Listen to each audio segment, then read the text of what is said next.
Hi, it's Jake from Tech Nitro TV. I create tutorials about tech and review fintech apps. Sa video na ito, ipapakita kung paano manghiram ng pera mula sa GCash o kung paano gamitin ang GCash account para makautang. Ang unang tanong sa usapang ito ay kung magkano ang maaaring maapubahang loan sa pamamagitan ng GCash at nakasalalay iyon sa G-score ng mismong account. Kaya mahalagang maintindihan kung paano mapapataas ang G-score at kung saang bahagi ito makikita sa loob ng app. Pumunta lamang sa profile section ng GCash app. Tapos itap ang G-score at makikita kung gaano nakataas ang kasalukuyang G-score ng account. Kapag naabot na ang kinakailangang level, ibig sabihin maaaring maging kwalipikado na para humiram ng pera. May paalala rin sa bahaging ito na kung mag-a-avail ng loan, dapat ay handang magbayad ng tama at palaging nasa tamang oras. Kaya napakahalaga ng responsable at maayos na pag-utang. Kung nais pang mas tumaas ang G-score, kailangan na madalas at regular na ginagamit ang GCash account. Para sa cash-in, online payment, bills payment at iba pang transaksyon para unti-unting umangat at tumaas ang G-score. Sa madaling salita, mas mainam kung palaging aktibo ang paggamit ng GCash para naman makita kung ano ang kumpletong requirements. Umunta sa Borrow section, tapos piliin ang G-loan at dito nakikita ang kabuuang listahan ng requirements na kailangang maabot para ma-unlock ang loan feature. Sa simpleng paliwanag, para ma-unlock ang ibinibigay na GCash loan offer, kailangan munang makumpleto ang mga sumusunod na kondisyon. Kailangan ng fully verified na GCash account, Filipino citizenship at pagkakaroon ng valid na ID. Edad mula 21 hanggang 65. Verified na email address. Kwalipikadong G-score at maayos at malinis na credit history. Sa kabuuang pagtingin, kung nais makautang gamit ang G-loan, dapat ay kumpleto ang lahat ng nabanggit na requirements. Kung nakakatulong ang ganitong klaseng paliwanag at may nadaragdag na kaalaman dito, pwede ring mag-iwan ng mensahe o komento sa comment section. Kaya sisimulan na ang aktwal na proseso at magpapatuloy na rin sa mga susunod na hakbang. Kung mayroon ng existing na GCash account, i-login muna ito sa app at makikita agad sa screen ang kasalukuyang natitirang balance. Halimbawa, ipinapakita na ang balance ay 70 piso.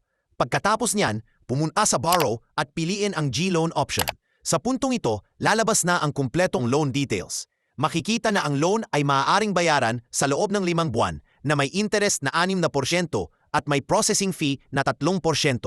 Kapag klaro na ang lahat ng detalyeng iyon, maaari nang ituloy ang pag-setup ng loan details. Sa seksyon ng loan amount details, sa field na tinatawag na purpose of loan, maaaring ilagay ang salitang emergency at emergency lamang ang nakarehistro bilang dahilan. Pagkatapos nito, piliin ang term na 5 buwan at makikita na may bawas na 60 piso. Kaya ang netong halaga na matatanggap ay aabot sa 1,740 piso at ang buwanang babayaran ay 520 piso. Ibig sabihin, sa bawat buwan kinakailangang magbayad ng 520 piso. Dito, ang principal o punong halaga ng loan ay 2,000 piso at ang interest bawat buwan ay 6%. Kapag malinaw na ang ganitong computation, maaari lang mag-proceed sa susunod na hakbang. Kailangan na lamang punan ang mga sumusunod na detalye: full name, date of birth, nationality, mobile number, email at address. Pagkatapos niyan, susunod ang field na nakalaan para sa nickname na dapat ding lagyan ng tamang impormasyon. At pagkatapos nito ay gender, kung male o female, civil status tulad ng married o iba pang estado. At muli, ilalagay din ang mobile number. Maaaring ilagay ang mobile number na ginagamit din bilang GCash account number o anumang active na number na kasalukuyang ginagamit. Bagaman kadalasan, ang mismong GCash account number ang inilalagay. Pagkatapos nito, may nakalaang bahagi para sa character reference na mahalagang punan ng buo para maging kumpleto at valid ang buong application. Kung may mga bahagi na naiiwang blanco, maaaring hindi ma-process ng maayos ang application kapag may field na hindi dapat naiiwan na walang laman. Kaya dapat siguraduhin lahat ng hinihinging detalye ay maayos na napunan. Pagkatapos niyan, lilitaw naman ang review section kung saan makikita ang mga policy at terms na dapat itap upang mabasa ng buo. Ito ang itinuturing na loan agreement at tulad ng iba pang uri ng loan, may talakip na terms and conditions. Kapag naunawaan na ng mabuti ang mga kondisyong ito, maaaring nang isubmit ang application form para agad nang masimulan ang pag-process ng GCash loan na ito. Pagkatapos niyan, makikita na ang summary ng sample loan.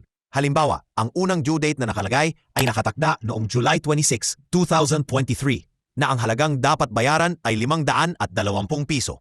Karaniwang ginagamit ang ganitong uri ng loan kapag may kailangang agad bayaran at kinukulang sa pera para maipangbayad doon.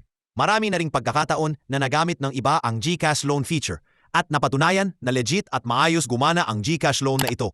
Kaya napakahalaga na maging tapat sa pagbabayad nito upang patuloy na makapag-avail muli ng loan sa mga susunod na pagkakataon. Malaking tulong ang ganitong klase ng loan service kapag may mga pagkakataon na gipit sa pera at kailangan pa ng dagdag na pondo para sa iba't ibang klase ng bayarin. Kaya ito rin ang isa sa mga unang maaaring lapitan na pagpipilian kapag wala nang ibang mapagkukunan o mapupuntahan para humiram.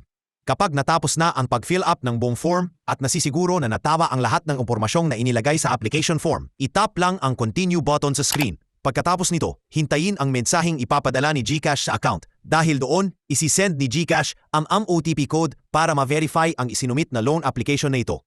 Kapag natanggap na ang OTP number na yon, itype lang ito sa ibinigay na field at i-confirm ka agad para tuluyang maging successful ang proseso ng ang GCash loan application.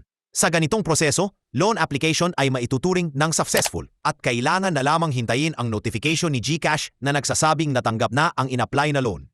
Kapag dumating na ang mensaheng iyon, makikita sa message ni GCash na nagsasaad na may natanggap na halagang katumbas ng ₱740. Maaari na ring tingnan ang updated na balance, kung saan ang balance ay 2,030.72 na piso ang kabuuang halaga at iyon na ang itinuturing na bagong balance. Pwede itong i-cash out at ilabas bilang pera sa halos kahit sa ang channel. At ang karaniwang praktikal na paraan ay ang paggamit ng bank transfer feature. Umunta sa transfer option ng app at tandaan palagi na dapat maging maingat sa paglalagay ng lahat ng detalye dahil pera ang pinapadala at inililipat dito. Halimbawa, maaaring piliin ang bagong BDO. Bagaman marami pang ibang pagpipili ang bangko, depende sa kung aling bank account ang available at ginagamit. Doon maaaring i-transfer ang halagang ilalabas. At kapag nakapili na ng tamang bangko, punan lang ang lahat ng hinihinging impormasyon sa bawat field sa form. Halimbawa, maaaring ilagay ang halagang ₱2,000 lalo na kung ganoon ang halagang available sa GCash matapos pagsamahin ang loan at dating balance. Dahil may natira pang dating balance bago mag-loan, kasunod nitong paglalagay ng account name at tamang account number ng bangko. Dahil ito ay itatransfer papunta sa isang bank account, karaniwan ay may bayad itong ₱15. Kaya pagkatapos ma-confirm ang transaction sa app, hintayin na lamang ang authentication code na galing kay GCash. At i-type o i-paste ito sa tamang field para ma-submit na ng tama ang pag-transfer ng pera papunta sa napiling bank account. Pagkatapos ma-submit ang OTP o authentication code na galing kay GCash, hintayin na lamang ang pag-process ng bangko at maaari ring i-screenshot ang transaction bilang katibayan o record ng naganap na transfer ng pera. Pagkatapos niyan, hintayin na lang ang kabuuang processing ni GCash at ng bank at makikita na kung gaano kadali ang proseso ng pag-loan gamit ang GCash app. Ang mahalaga ay sundin ang mga guide at instructions para hindi malito at tiyakin na tama ang lahat ng detalye na isinusumite upang maging successful ang pag-apply para sa GCash loan. Hanggang sa bahaging ito, inaasahang may natutunan na mula sa paliwanag na ito. At kung bago pa lang sa ganitong klase ng content, ay pwedeng mag-follow o mag-like sa platform na gamit. At maraming salamat sa lahat ng nanonood ng tutorial na ito.